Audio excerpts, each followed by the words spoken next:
Why?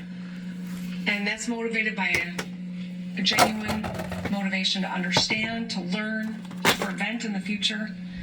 But I want to caution everyone, while we are working hard, while the good men and women who are working hard are doing so with due diligence, at this juncture, speculation is unhelpful and it can be downright dangerous.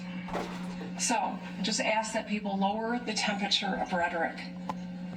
Keep your loved ones close and keep this community close to your hearts. Let's keep doing the work together. Let's be kind and let's love our neighbors. Thank you, and now I'd like to introduce the head of the Michigan State Police, Colonel James Grady.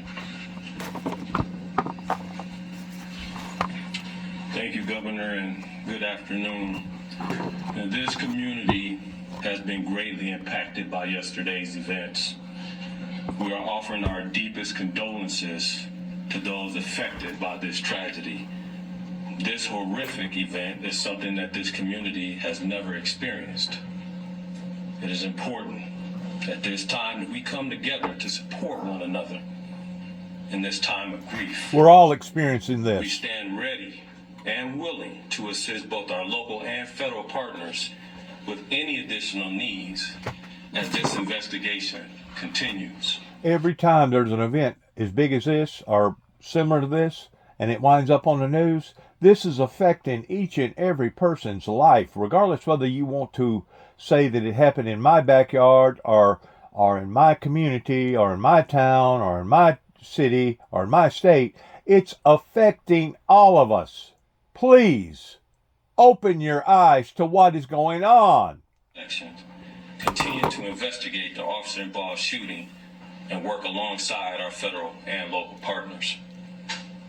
I'd like to take a moment for everybody to remember the last year we put together an initiative called Stop the Plot.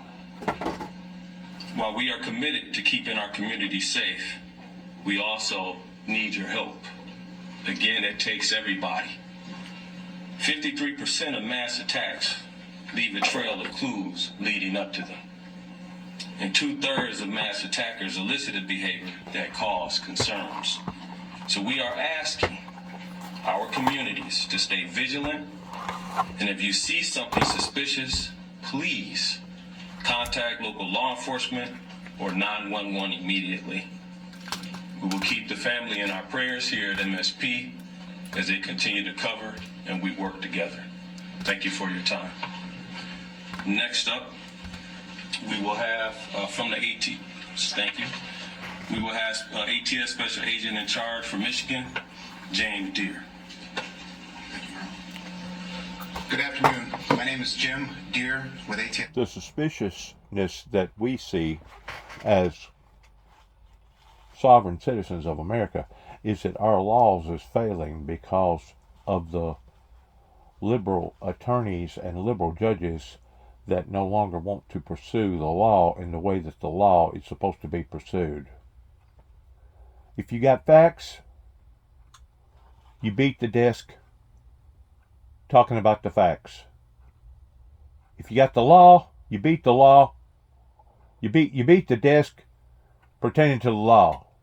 If you don't have neither, you just beat the desk. That's the bottom line. Our laws has become too lax to the degree that people think that they can do stuff like this right here and get away with it.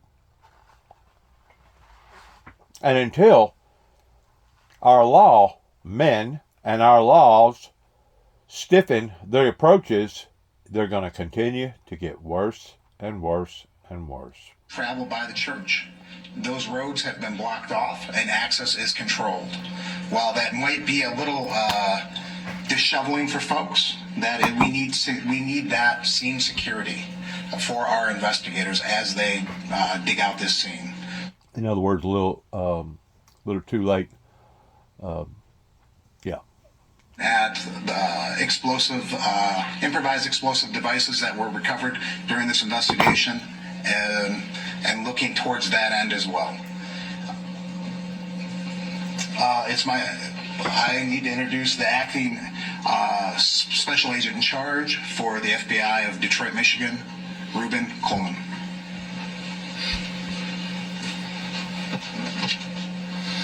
My name is Ruben Coleman. I'm acting special agent in charge of FBI Detroit Field Office, which represents the entire state.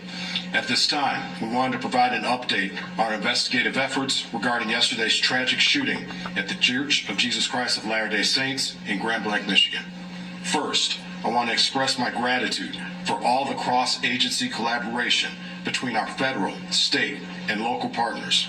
Their support has been outstanding and critical to this investigation.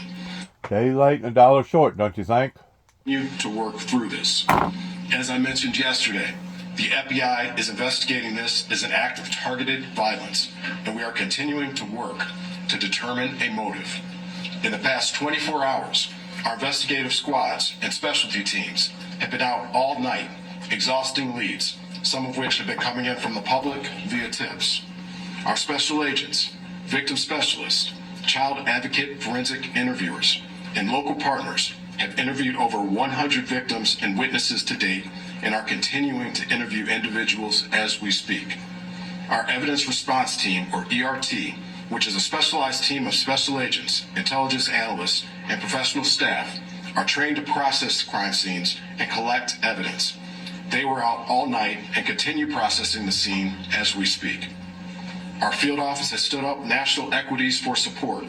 We are engaging with our Behavioral Analyst Unit, or BAU, and have received support from our Quantico Labs Division to analyze evidence collected to date. We received assistance from our FBI field offices across the country to support this case and follow down leads. While our focus is on this investigation, we want to continue to keep the victims and their families in our thoughts as they navigate through this incredibly difficult time. Please continue to reach out to the FBI via 1-800-CALL-FBI or submit tips at tips.fbi.gov. Thank you. Chief. Sure. You prepare in peace to perform in chaos. I saw it live. I saw what you trained for, what you planned for, and the reality hit yesterday morning on a bright sunny day when people went to worship. But what I also saw is every level of government law enforcement work together for the good of the people. What I witnessed was people putting their lives at risk that had 2 months on the job as an EMT, or brand new firefighters, veteran firefighters, and law enforcement, just to bring a sense of stability to a scene that was chaotic and dynamic. As the sheriff of this county, I see the great people every day. But I want this community to know that those ranks in those agencies that were mentioned before me, we worked together. We worked in concert, and we did the job. And there's more to do. I will tell you, the sheriff's office dedicated every county sheriff medic that we had available, patrol, investigators, we did interviews, emergency management, whatever the task was needed. The sheriff's office worked with everybody that you heard and many that you don't know to bring justice and also order to this scene. But I will tell you, the days are continuing. We have 31 marked cars on as we speak, making sure schools that are in session, in churches that are planning Bible studies, regardless of faith base, that they will be protected. Anybody who calls in, we will be there like other law enforcement to settle the community and bring a sense of calmness to people. There is an uncertainty. The law enforcement, especially this sheriff's office, will bring that to you. I will tell you that there are noble heroes who do not wear a uniform that went to that church yesterday. You're going to hear their stories as we lay out this case with law enforcement, but I will tell you this, those heroes from that church did their job. And it was led because of a police department. So law enforcement from this township is led by a chief who demonstrated leadership right out of the gate. And my honor is to announce him as the final speaker, Chief Rennie of Grand Blanc Township. Thank you, Sheriff. Evil. This was an evil act of violence. That's exactly what this was. And this is not Grand Blanc. This does not define Grand Blanc and who we are. We are a community, and I am confident that together we're going to build a stronger community due to this incident. Now, an update, this left 5 people dead, 8 people injured. As I said, this is an evil act and does not define Grand Blanc or who we are. At this time, what we know is everyone has been accounted for. We still are in the process of clearing out that church, but at this time, everyone is accounted for. We ask that you stay away from the scene. Let us work to clear this call so then we can get back to normal. That's what we all want. Grand Blanc Township police officers, the community of Grand Blanc Township, we're hurting. And we know that you are hurting as well with us. I want to remind you that we had the Family Assistance Center open. They will be open Monday and Tuesday at the Genesis Athletic Club from 8 a.m. to 8 p.m. That address is 801 Health Park Boulevard, Grand Blanc, Michigan 48439. Seek service, let's come back together and be stronger together and better. I'll open it up at this time for any questions. Sir. Quick question. When it comes to the act of violence, can you define why it is considered an act of violence and not something more serious like terrorism? I will let Agent Coleman speak to that particular question. Yes, as of right now, we are calling it an act of violence as this is an investigation that is continuing. We are continuing to receive leads. We're continuing to run down all information. And once we're able to ascertain definitively what we have, that's when we'll make those statements. But as of right now, this is an act of violence. Thank you. You called this an act of targeted violence. Can you tell us who you believe the target was? A specific person, the LDS Church, another group? Well, as of right now, again, as this is an ongoing investigation, what I would say is when I say targeted violence, I mean targeted within our state and within our community.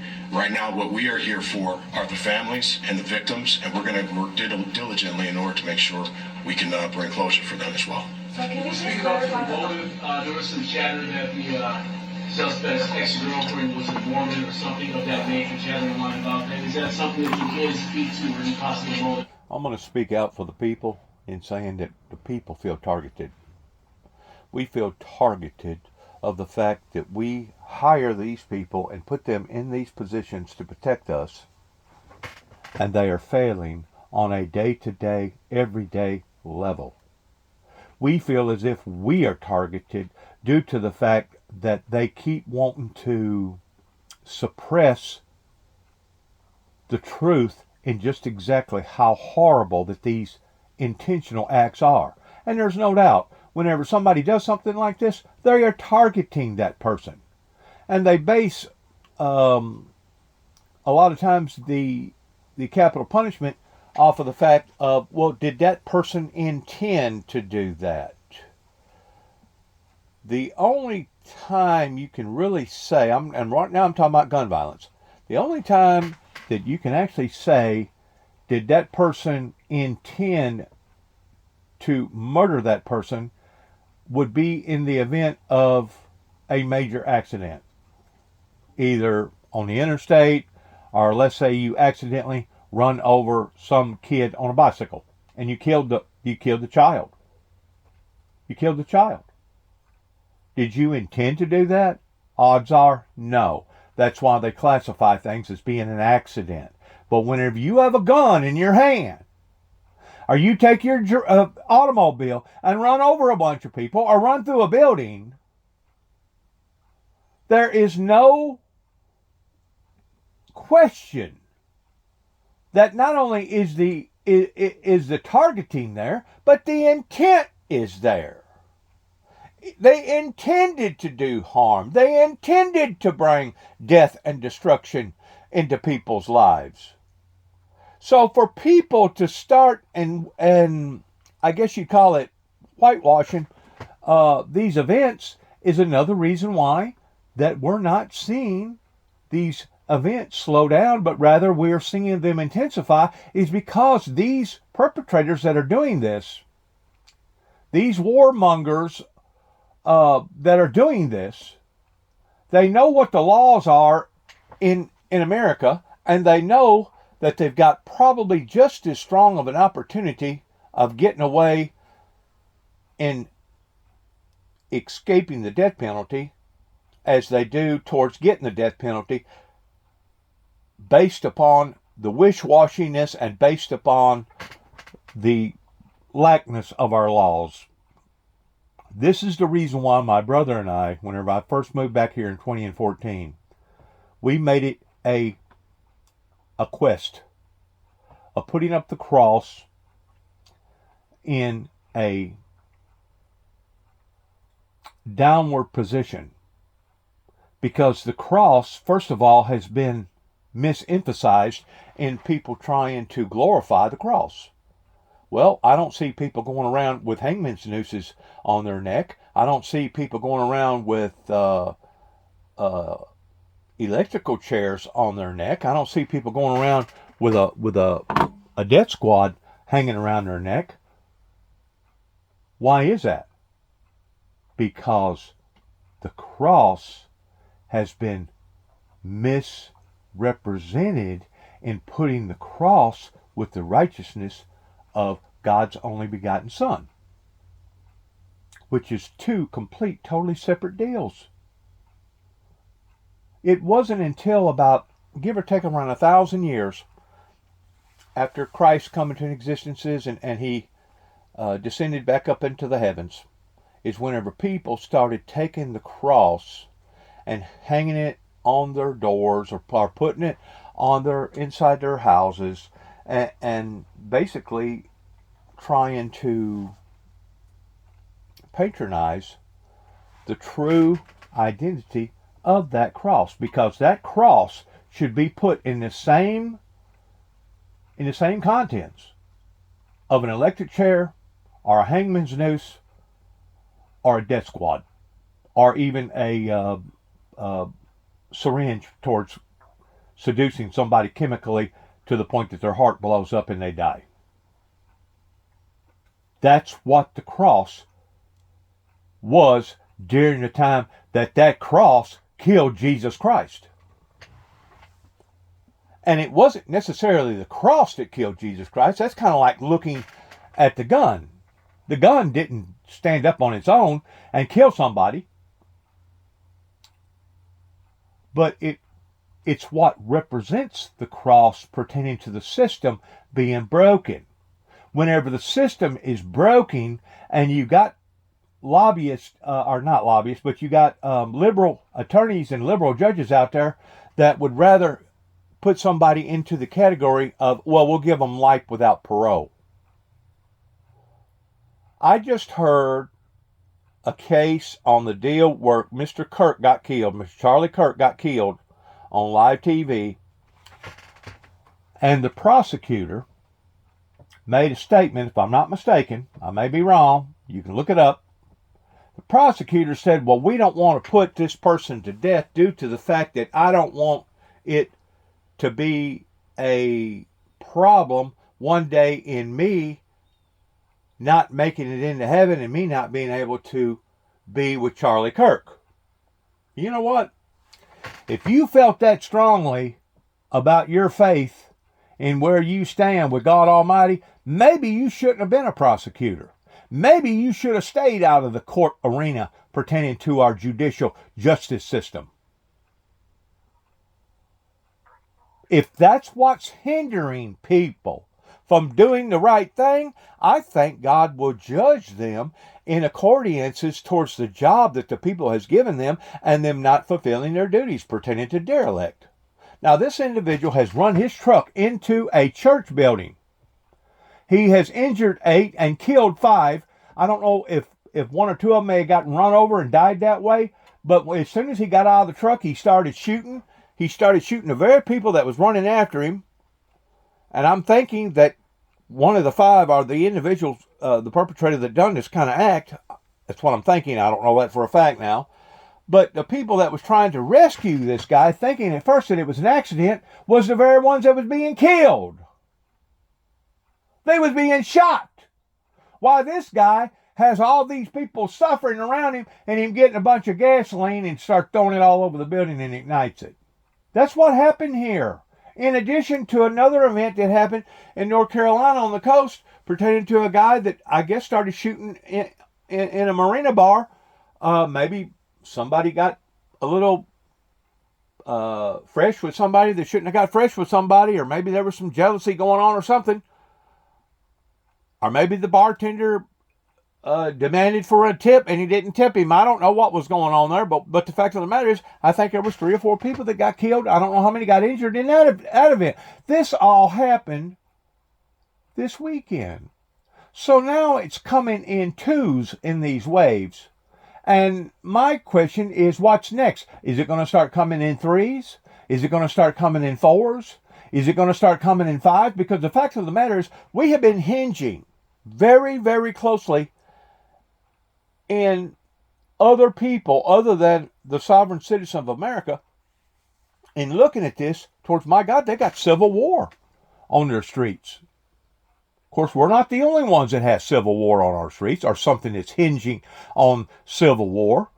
But if it continues on, what's going to happen is that the president will have to put out some sort of a decree or a law of martial law and making these prosecutors and making these judges and making these law enforcement people do the proper and right things.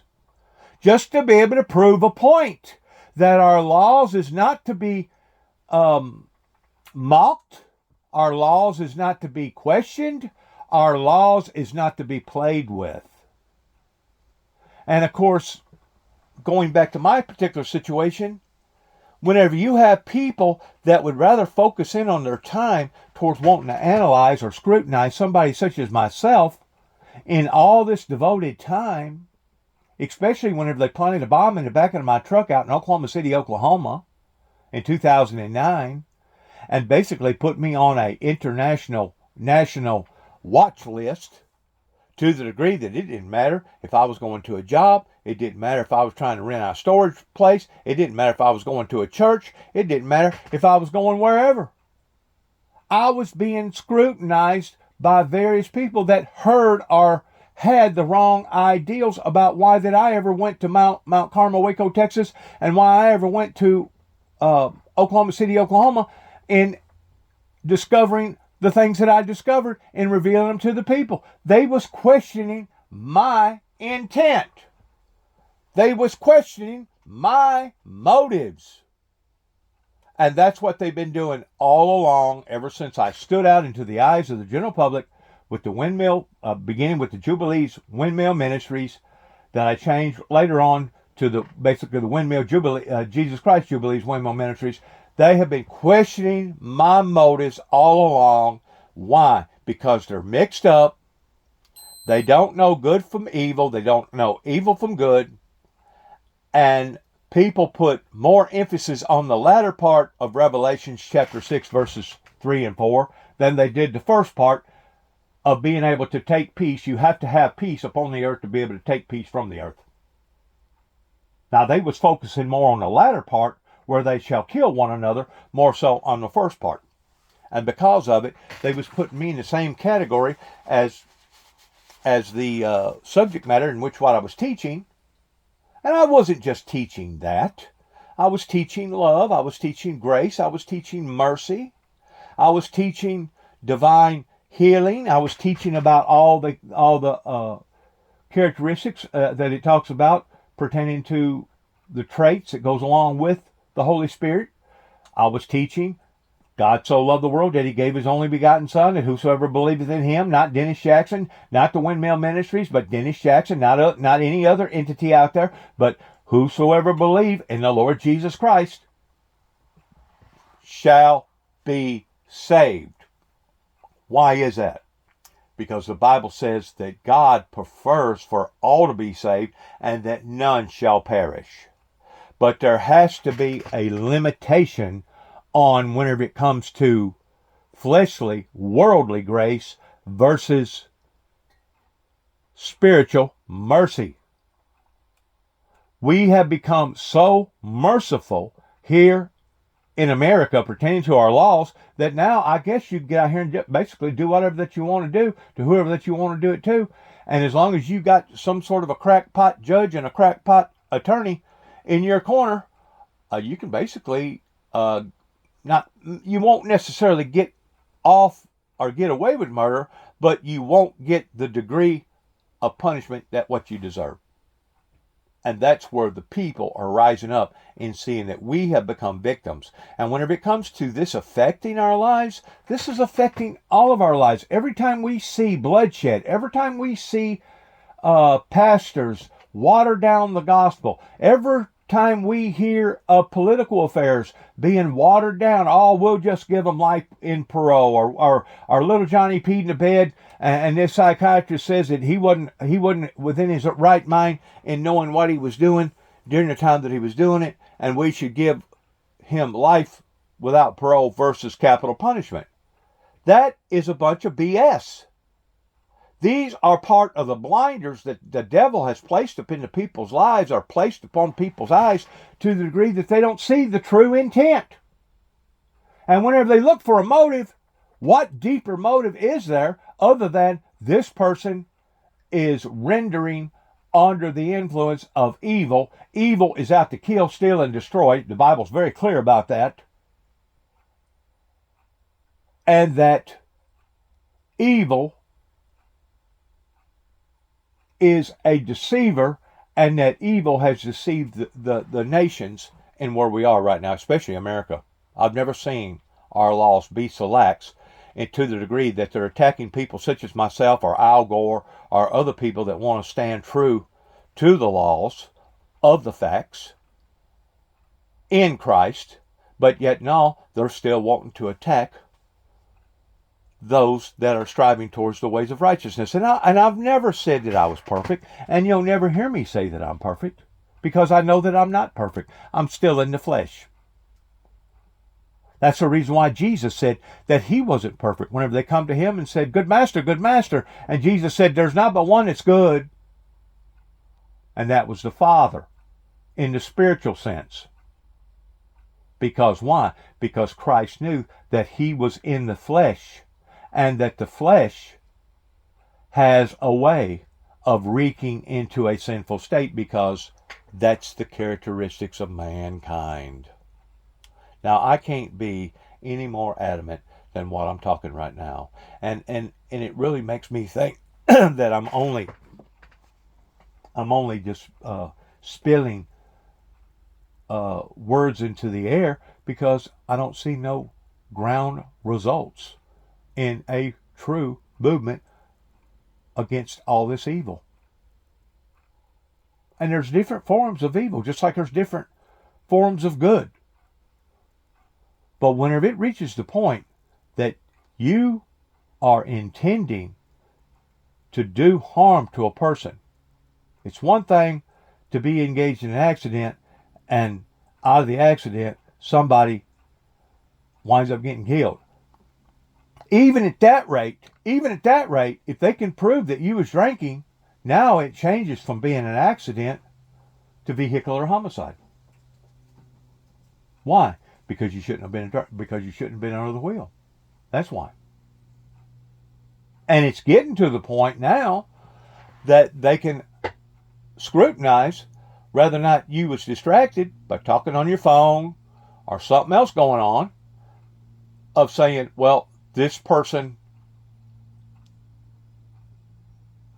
was deliberately talking on a phone, and because of it, he or she was not up to their game in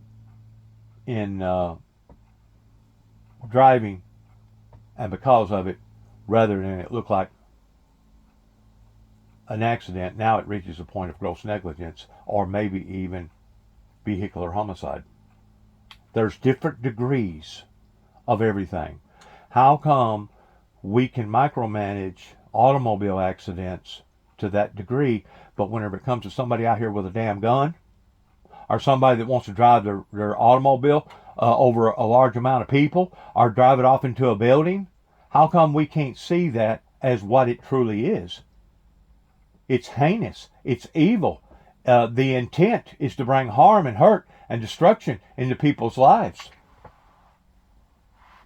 How come? It's got to be because they're blinded. Either that, or they're just unknowledgeable to the degree that maybe they're stupid. I don't know. But stupid needs to stop, because these crimes that we're seeing are intensifying on levels unimaginable.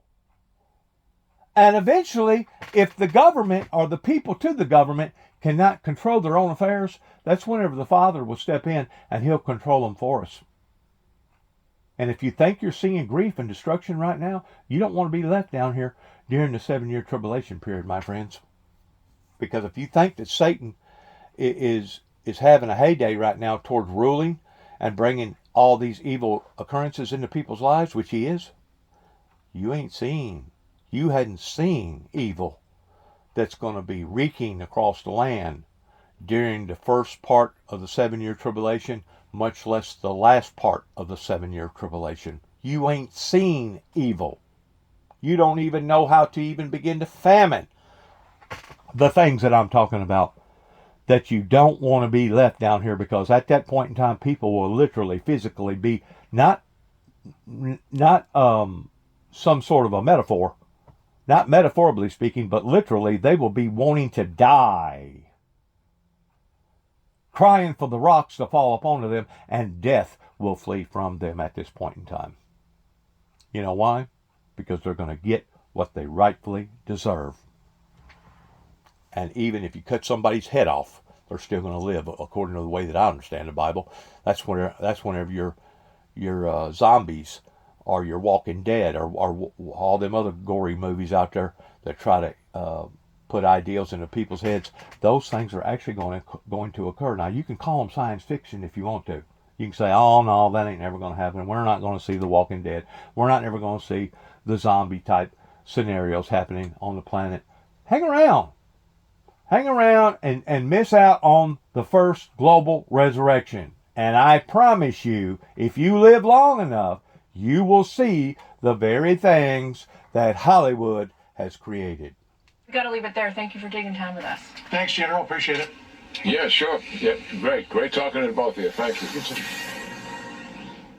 Much more to come as we await President Trump's news conference with Prime Minister Benjamin Netanyahu. That is going to be getting underway any moment now. We got our expert panel of reporters standing by, as is former Israeli ambassador to the United States, Michael Oren. Plus this. We do not want to shut down the government. Because you can't get So your last way. time you shut it down, you got Yeah, killed. let me say something, Mr. President. You have the White House, you have the Senate. I have the you White House. The White House. House is done, and the House would give me the vote if I wanted it.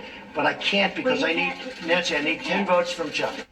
Are we going to see that scene play out again this afternoon?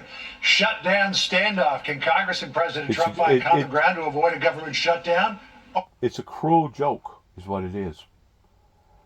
Insecure after we saw snipers on the roof. I mean, how are they going to spin this to protesters who are literally trying to attack federal agents as being on the right side of the law? Well, they're really not caring about the law right now, and they will hope to find themselves a liberal judge who will at least put a temporary block on this. But we've got to remember, Portland really is a hotbed of Antifa violence. They had that whole, what was it called, the Chaz or the Chop a while back. They tried to firebomb the federal courthouse during the George Floyd riots, and they had to bring in federal troops to protect federal facilities. That's what they do. So whether it's in Chicago, whether it's in Portland, the president is doing its job. They've actually got an entire division called the Federal Protective Services, which protect federal courthouses, federal buildings outside of Washington, D.C. That's what this is all about. The president's fully within his rights within the law. That's what they were doing in L.A. Stephen, real quick, President Trump also putting on Truth Social the reports that, oh, we knew it, but now it is true. FBI secretly placed against all rules, regulations, and protocols and standards 274 FBI agents into the crowd just prior to and during the January 6th hoax. So now we'll actually have more transparency and not just the sham J6 committee that was all political with Cheney and Benny Thompson. Your reaction to this now, because we know so many people who were there, who were nonviolent, January 6th, who were prosecuted, who lost everything because of this. And now it's all coming to light. Your reaction, Stephen? Well, when it comes to this sort of situation, it's really unfortunate that so many Americans were maligned and torn down and torn asunder when it comes to this J6 narrative. And now, and this is almost like we've been saying this all this time, that there were people put in place by the federal government, these FBI agents who were put in place to sort of, if I may, facilitate such insurrection, if you will. So it's really sad to see this being thing take staged. place, and I hope that there's justice, swift justice, when it comes to not only people that were affected and also those who were implicated. Being staged. And I said that all along, that it was as if they was sitting back and they was pumping up the people, till finally the big debut come. Just so happens the big debut got out of hand, didn't it? And how come to this day the general public still cannot gain access to all the Secret Service's messages that was being texted back and forth to one another that they claim all of a sudden disappeared in the cloud? But yet now whenever somebody does something like a shooter, they can go in and dissect their phone and find out every little conversation that they've had with everybody, and they can find out everybody that's texted them and everybody that they've tried to text for the past 100 years. Of course, I'm just, I'm throwing that out there, metaphorically speaking. But the fact of the matter is, how come whenever it comes to finding dirt on the government, they want to cover it up so well, kind of like what they did with Ruby Ridge, or kind of like what they done with Mount Carmel, Waco, Texas, the 51-day standoff, or kind of like what they done pertaining to the Oklahoma bombing. They want to cover up their mistakes, including Homeland Security, including Secret Service, that basically attacked me from the get-go in wanting to stifle or do away with my civilian equal rights, my declaration of my Constitution. They wanted to do away with my rights. That has basically put them where they are right now. And I ain't just talking about Secret Service. I'm talking about other law enforcement agencies right here in arms throwing distance of where I live, right here in Weakley County, Tennessee. And I'm talking about judges. I'm talking about prosecutors. I'm talking about probation officers. I'm talking about lawyers. I'm talking about mayors. I'm talking about possibly even governors. I don't know that it went up the scale that high to the degree of seeing this type of rebellion in the 21st century, but I do know that in the 21st century, we had a governor right here in Weakley County that come from Weakley County that was part of that initial movement. And if you don't believe me, you can go to Dresden, Tennessee, and see a statue in the front lawn that I guess various politicians glorify.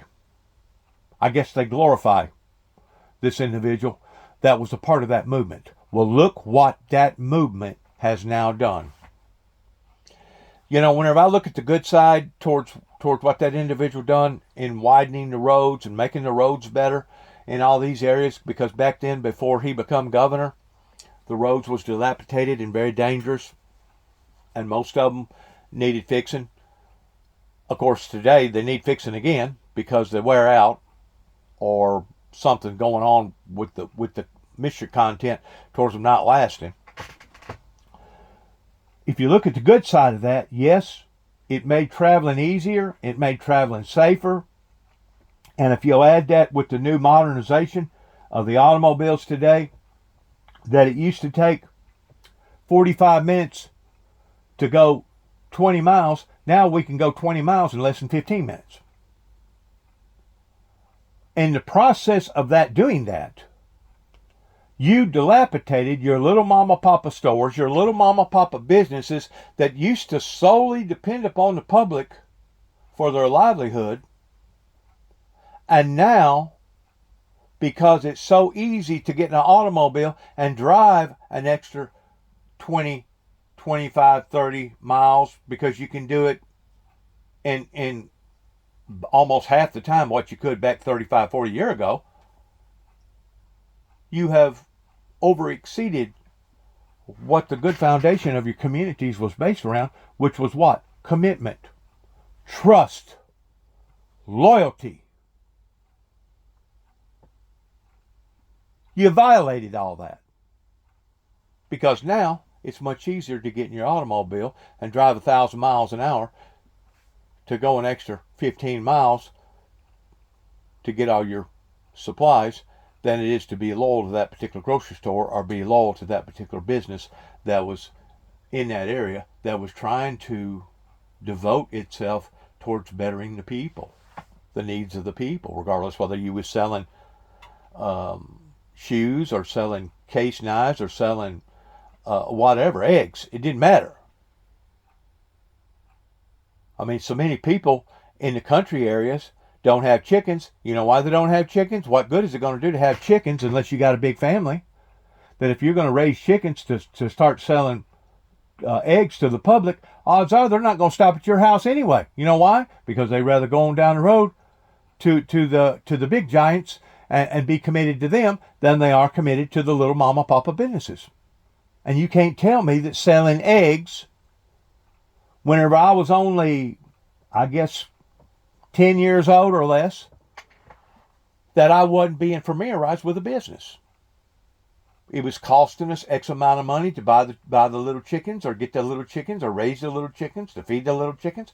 But we was having a turnaround towards being able to sell the same thing to the public. I remember that I actually used collecting cans, basically being a garbage disposal dumpster, because at the time, bottles was the predominant thing at that time, and people would throw out bottles and try to hit road signs with them and stuff like that. Well, I turned it into a business store, going up and down the ditch lines and collecting bottles to the degree that I couldn't tell you how many times that I've bought Mountain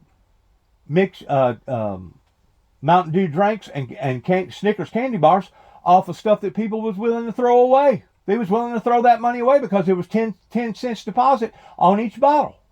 I turned that into a business whenever I was less than 7, 8, 10 years old. I remember having a produce stand in Antioch, Illinois at the age of 5, selling cucumbers, tomatoes, sweet corn, and peas, and knowing how to count it out and knowing how to count the change out. We had a business. We was trying to meet the needs of the people. And plus, it was giving me some experience. At that time, they didn't have what they call fresh market, or if they did, it was very few of them that I knew about pertaining to market stands where everybody gets all their vegetables and meets at one particular area. That way, everybody could come to the same area. At that time, they didn't have stuff like that, which I'm glad that they have stuff like that, because out in the country, especially in the South, probably you can find a little bit of that in the North, but now people has utilized their services towards bringing it all under one roof, kind of like what Sam Walton done, pertaining to Walmart, to where now it's more appropriate for people to go to that one place, because now they have a variety of stuff that they can choose from A to Z.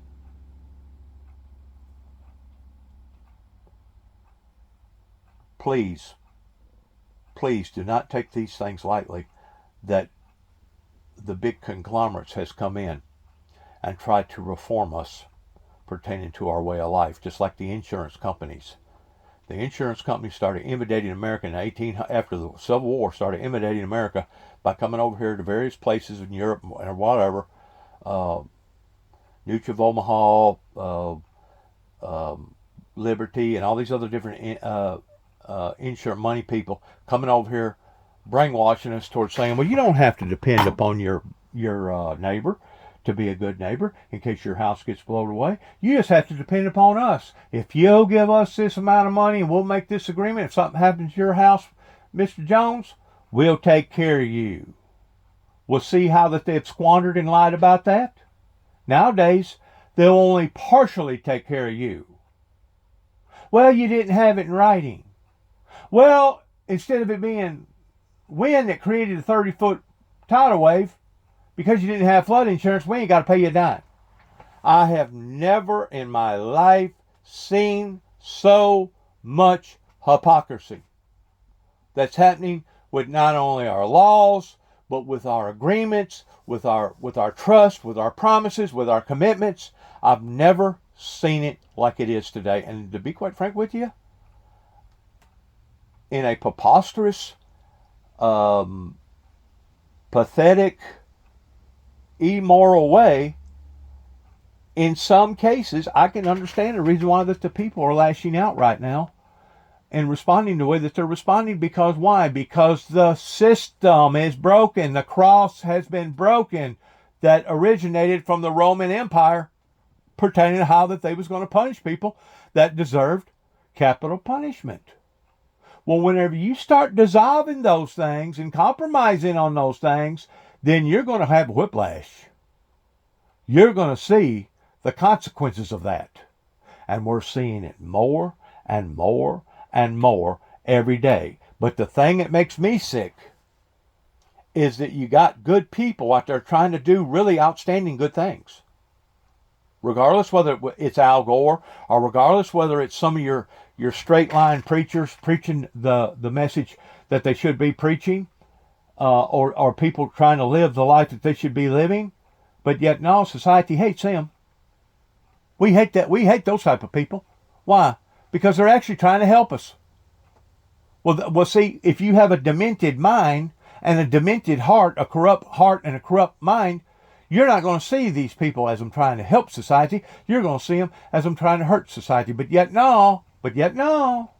Whenever your house burns and the insurance winds up swiping you out of about $40,000 or $50,000, or yet no, whenever your loved one dies because of some crazy ass shooter, you start feeling the effects of it, don't you? You start not only seeing the effects, but now you start feeling the effects. Just like all the phenomena is happening with the forces of nature because of what we're doing to the planet. Just like it says in the Bible that God will come back and he will destroy those who are destroying the world. It don't say God might. It don't say God could. It doesn't say that God may think about it. It says that God will come back and destroy those who are destroying the earth. Now, does that mean that God is in the form of a tornado? Does that mean that God is in the form of a flood? Does that mean that God is in the form of a hurricane or a drought? No, what it means is God will lift his protected hand off of that society, and he'll allow for Satan to bring forth a drought. He'll allow for Satan to come down in the form of a tornado. He'll allow for Satan to do what he's doing right now, which is ravaging the inhabitants here upon to the earth of the very scriptures that it talks about of one of the woes.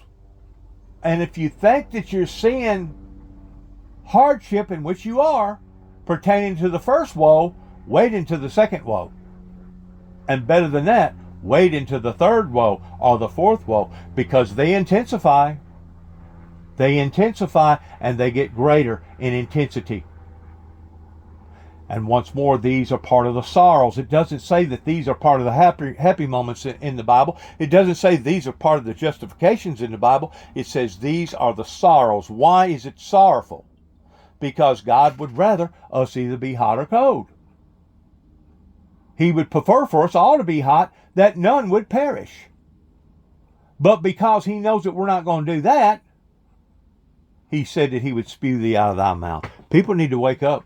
People need to wake up before it's too late, because it's getting worse. Have Al Qaeda, a mile away. Simcha Rothman, thank you so much as we await this. And I want to okay, yes, please. And because Prime Minister Netanyahu in the UN said that the objection to two-state solution to the Palestinian state is 99 Knesset members supported it.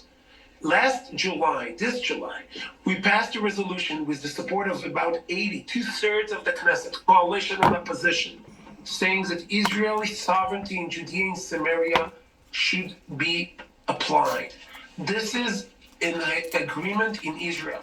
I know some of America's allies in the Middle East, some of them, they are very strong against it. But we have to understand that the same president who recognized with a lot of courage and put the embassy in Jerusalem knows and understands the importance of Judea and Samaria, the homeland of the Jewish people. We are the indigenous people here, and this is our land. We're getting some time cues here. We want to make sure that we get out to the news conference and get some reaction from the ground in Israel. We know you're standing by for us after we hear from the president and prime minister. We certainly appreciate your thoughtful comments as we await what could be a very, very newsworthy day here at the White House. Thank you so much, sir. As I mentioned, we're waiting any minute for this to begin, but we do want to get out. Shooting in Dallas at the ICE facility last week, Alex. So, Paul, the Portland lawsuit, can it stop the administration from putting troops on the ground, or can this Title 10 be claimed? But is there the evidence to support that? So, Alex, Title 10 says that the president can nationalize or federalize the Guard even over the objections of a governor when there's a foreign invasion, rebellion, or when the president is unable to execute the law. And Trump is saying that crime is out of control, and that's why he wants to send in the National Guard. He used the same argument in California, and there the Court of Appeals, the federal court, said that he's allowed to send in the Guard, but a trial judge limited what they could do. So in California, the National Guard can protect federal property and personnel, but they can't do law enforcement activities like making arrests, conducting searches, or even doing traffic control. Now, that's a federal court in California. But now if the state governor signs off on a special little thing in stating that he's behind those troops coming into Memphis, Tennessee, guess what?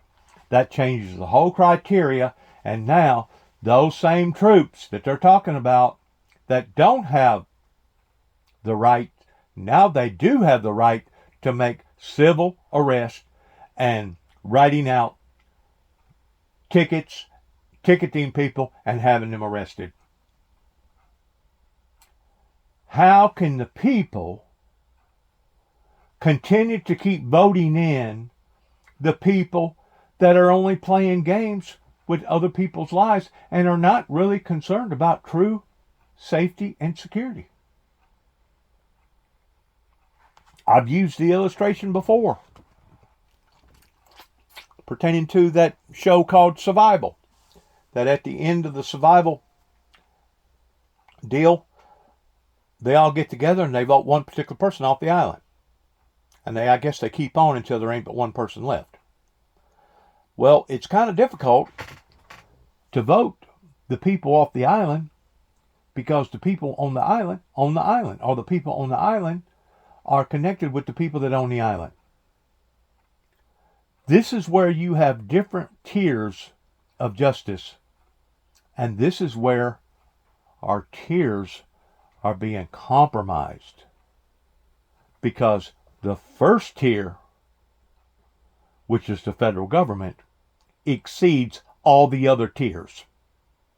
Then you have the state tier, which is basically what goes on with your county. And then you go on down to different legislation parts that each state can operate a little different than the next state over beside them. But whenever it comes to the federal tier,